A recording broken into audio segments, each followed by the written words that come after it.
আমরা আজকে আবার শান্তিপুর যাচ্ছি, তো অবভিয়াসলি আগের হোটেলটা বন্ধ, তো আমরা এখানেই আগের দিন খেয়েছিলাম, আবার এখানেই খাচ্ছি।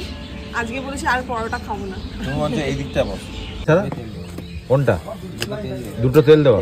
আচ্ছা ঠিক আছে ঠিক আছে। এটা হচ্ছে আমাদের তেল ছাড়া, না তোমার তো একদম তেল ছাড়া করে দিচ্ছি, ঠিক আছে? রুটি এটা? হ্যাঁ রুটি। এই যে ঠান্ডা হয়ে যাবে বলে তাড়াতাড়ি আমি খেয়ে নিচ্ছি।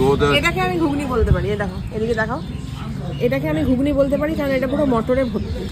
আর যেটা মটরের তরকারি বলি সেটা হচ্ছে আলুর ঝোল, সেখানে গুটিগত মটর থাকে। বাইরে বেরিয়েও শান্তি নেই, এসেও শেডিউল করছি তোমাদের জন্য যাতে ঠিক টাইমে তোমরা ভিডিওটা পাও। দুদিন ছুটি কাটিয়েছি জন্মদিন অনুযায়ী, তো একটা দুটো হয়তো মিস গেছে। চলো, সাথে কিন্তু ডিমের পোচও এসছে, নাহলে আর দুটো পরোটা নেওয়া হয়ে গেছে। তোমাকেও দিলাম একটা রুটি। হ্যাঁ, আমি আর একটা রুটি নিলাম, রাজেশ দাও রুটিই নিল এবারে। রুটি না, তেল ছাড়া।